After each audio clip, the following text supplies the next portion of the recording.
رویا کے فرشتے۔ پھر وہ فرشتے بھی ہیں جو خواب اور رویا سے متعلق ہیں۔ امام بخاری رحم اللہ نے حضرت عائشہ رضی اللہ عنہا سے روایت نقل کی ہے کہ نبی صلی اللہ علیہ وسلم نے فرمایا، میں نے تمہیں شادی سے پہلے 2 بار خواب میں دیکھا۔ میں نے دیکھا کہ ایک فرشتہ تمہیں ریشم کے ایک کپڑے میں لپیٹے ہوئے اٹھائے ہوئے ہے۔ میں نے کہا اسے کھولو، تو وہ کھلا اور تم اسی میں تھیں۔ میں نے اپنے آپ سے کہا اگر یہ خواب اللہ کی طرف سے ہے تو وہ اسے ضرور پورا کرے گا۔ علماء کی تشریحات۔ امام قرطبی رحم اللہ نے المفہم میں نقل کیا ہے کہ اہل علم میں سے ایک نے کہا اللہ تعالیٰ کا ایک فرشتہ ہے جو سونے والے کی قوت ادراک پر ان چیزوں کو پیش کرتا ہے اور انہیں ایک محسوس شکل دیتا ہے۔ کبھی وہ پہلے سے موجود چیزوں کی مانند ہوتی ہیں اور کبھی معقول معنی کی مثالیں ہوتی ہیں۔ دونوں صورتوں میں وہ یا تو بشارت یعنی خوشخبری ہوتی ہیں یا انتباہ یعنی ڈراؤ ہوتا ہے۔ امام حکیم ترمذی رحم اللہ فرماتے ہیں اللہ تعالیٰ نے رویا کے معاملات کی ذمہ داری ایک فرشتے کو سونپ رکھی ہے۔ وہ لوح محفوظ سے بنو آدم کے حالات معلوم کرتا ہے، پھر اس سے نقل کرتا ہے اور ہر ایک چیز کی ایک خاص نمونے کے مطابق ایک صورت ڈھال دیتا ہے۔ جب انسان سوتا ہے تو وہ اس کے سامنے حکمت کے ساتھ ان چیزوں کو اس شکل میں پیش کرتا ہے تاکہ وہ اس کے لیے خوشخبری، انتباہ یا سرزنش کا باعث بنے۔ خوابوں کی اقسام۔ امام ابن حجر رحمہ اللہ فرماتے ہیں کہ تمام خواب 2 قسموں پر مشتمل ہیں۔ نمبر 1، سچے خواب، الرؤیا الصالحہ۔ یہ انبیاء کے خواب ہوتے ہیں اور ان نیک لوگوں کے جو ان کی پیروی کرتے ہیں۔ دوسرے لوگوں کو بھی بہت کم مواقع پر ایسے خواب آتے ہیں۔ اس قسم کے خواب میں جو کچھ دیکھا جاتا ہے وہ حالت بیداری میں ویسا ہی واقع ہوتا ہے۔ نمبر 2، گڈمڈ خواب۔ یہ وہ خواب ہیں جو کسی چیز کے بارے میں خبردار نہیں کرتے۔ ان کی بھی مختلف اقسام ہیں۔ نمبر 1، شیطان کی طرف سے پریشانی، جیسے کوئی اپنا سر کٹا ہوا دیکھے اور خود اپنے سر کے پیچھے بھاگ رہا ہو، یا ایسا خواب دیکھے جس میں وہ خوف کے عالم میں گرے اور کوئی اسے بچانے والا نہ ہو۔ نمبر 2، منطقی طور پر ناممکن امور، جیسے کوئی فرشتے کو حرام کام کا حکم دیتے ہوئے دیکھے۔ نمبر 3، نفسانی خواہشات اور وسوسے، جیسے کوئی وہی چیزیں خواب میں دیکھے جو اس کا نفس اسے بیداری میں کہتا ہے یا جو وہ چاہتا ہے، جیسے وہ چیز خواب میں دیکھنا جو عام طور پر بیداری میں پیش آتی ہے یا جو اس کی فطرت پر حاوی ہوتی ہے۔ یہ تعلیمات بتاتی ہیں کہ خوابوں کا ایک نظام ہے جس میں فرشتے بھی اللہ کے حکم سے کردار ادا کرتے ہیں۔ سچے خواب بشارت اور انتباہ کا ذریعہ ہیں، جبکہ گڈمڈ خواب یا تو شیطان کی طرف سے ہوتے ہیں یا انسان کے اپنے نفس اور خواہشات کا عکس ہوتے ہیں۔ مومن کو چاہیے کہ وہ اچھے خواب کو اللہ کی طرف سے بشارت سمجھے اور برے خواب سے اللہ کی پناہ مانگے اور اسے کسی کو بیان نہ کرے۔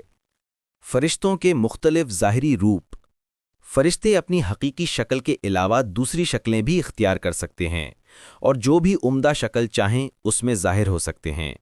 وہ اللہ کے برگزیدہ بندوں کے سامنے اکثر غیر معمولی انسانوں کی شکل میں نہایت حسین صورتوں، چمکتی ہوئی پیشانیوں اور عمدہ لباس کے ساتھ ظاہر ہوتے ہیں۔ البتہ جب وہ انسانی شکل اختیار کرتے ہیں تو یہ صورت ان کی اس بنیادی فطرت کو ختم نہیں کرتی جو اللہ نے انہیں تخلیق کرتے وقت عطا کی تھی۔ چنانچہ مثال کے طور پر جب وہ انسانی شکل میں آتے ہیں تو انسانی فطرت کا ان پر کوئی اثر نہیں ہوتا۔ مثلاً وہ نہ تو کھاتے ہیں اور نہ ہی پیتے ہیں۔ حضرت ابراہیم علیہ السلام کے پاس فرشتوں کا آنا۔ فرشتے رحمان کے خلیل دوست حضرت ابراہیم علیہ السلام کے پاس انسانی شکل میں ظاہر ہوئے، جس کی وجہ سے اپنی فطرت میں راسخ مہمان نوازی کے جذبے کے تحت آپ یہ سمجھ کر کہ وہ عام مہمان ہیں، ان کی ضیافت کے لیے فوراً آگے بڑھے۔ وہ ان سے ملنے ان کے پاس آئے تھے۔ اللہ تعالیٰ کا ارشاد ہے، کیا آپ کے پاس ابراہیم کے معزز مہمانوں کا واقعہ پہنچا جب وہ ان کے پاس داخل ہوئے اور کہا سلام، تو انہوں نے یعنی ابراہیم نے کہا سلام، تم تو ایسے لوگ ہو جنہیں ہم نہیں پہچانتے۔ پھر وہ آہستہ سے اپنے گھر والوں کے پاس گئے اور ایک فربا بچڑا لے کر آئے، پھر اسے ان کے سامنے پیش کر دیا اور کہا کیا تم کھاتے نہیں ہو؟ پھر ان کے ناکھانے سے ان کے یعنی ابراہیم کے دل میں ہلکا سا خوف پیدا ہوا۔ انہوں نے کہا آپ مت ڈلیں اور انہیں ایک علم والے لڑکے یعنی حضرت اسحاق علیہ السلام کی خوشخبری سنائی۔ پھر ان کی یعنی ابراہیم کی بیوی سارہ چلاتی ہوئی دوڑی اور اپنے منہ پر ہاتھ مارا اور کہا میں تو بڑھیا بانجھ ہوں، یہ کیسے ہو سکتا ہے؟ فرشتوں نے کہا آپ کے رب نے یوں ہی فرمایا ہے، بے شک وہی حکمت والا خوب جاننے والا ہے۔ ابراہیم علیہ السلام نے جب انہیں پہچان لیا تو کہا پھر اے اللہ کے بھیجے ہوئے تمہارا حقیقی کام کیا ہے؟ انہوں نے کہا ہمیں قوم مجرمین یعنی قوم لوط کی طرف بھیجا گیا ہے تاکہ ہم ان پر پکی ہوئی مٹی کے پتھر برسائیں۔ حضرت لوط علیہ السلام کے پاس فرشتوں کا آنا۔ جب فرشتے حضرت لوط علیہ السلام کے پاس آئے تو وہ خوبصورت بغیر داڑھی والے نوجوانوں کی شکل میں تھے۔ آپ ان کی وجہ سے سخت پریشان ہوئے اور ان کی مہمانی کرنے سے قاصر رہے۔ اس کی وجہ یہ تھی کہ آپ کو ڈر تھا کہ کہیں آپ کی قوم ان کی بے حرمتی نہ کر دے۔ چنانچہ اللہ تعالیٰ فرماتا ہے اور جب ہمارے بھیجے ہوئے یعنی فرشتے لوط کے پاس آئے تو وہ ان کی آمد سے سخت گھبرا گئے اور ان کا سینہ تنگ ہو گیا کیونکہ وہ ان کی حفاظت کرنے پر قادر نہ تھے، اور کہنے لگے آج کا دن بڑا سخت دن ہے۔ اور ان کی قوم دوڑتے ہوئے ان کے پاس آئی اور وہ اس سے پہلے بھی برے کام کرتے رہے تھے۔ لوط نے کہا اے میری قوم، یہ میری بیٹیاں ہیں، یہودیوں سے نکاح کر لو، وہ تمہارے لیے زیادہ پاکیزہ ہیں، پس اللہ سے ڈرو اور میرے مہمانوں کے معاملے میں میری رسوائی نہ کرو۔ کیا تم میں کوئی سلیم الفطرت آدمی نہیں ہے؟ انہوں نے کہا تم تو اچھی طرح جان چکے ہو کہ ہمیں تمہاری بیٹیوں سے کوئی غرض نہیں ہے، اور تم یقیناً جانتے ہو کہ ہم کیا چاہتے ہیں۔ لوط نے کہا کاش میرے پاس تمہارا مقابلہ کرنے کی طاقت ہوتی یا میں کسی مضبوط سہارے کی پناہ لے سکتا۔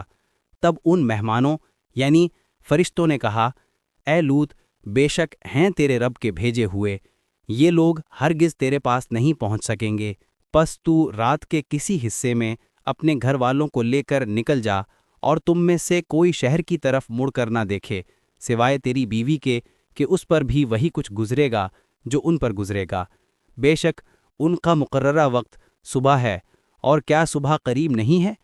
پس جب ہمارا حکم یعنی عذاب کا آ پہنچا تو ہم نے ان کی بستی کو اوپر نیچے کر دیا اور ان پر تہ بتہ پکی ہوئی مٹی کے پتھر برسا دیے جو تیرے رب کے ہاں نشان زدہ تھے، اور یہ عذاب ظالموں سے ہرگز دور نہیں۔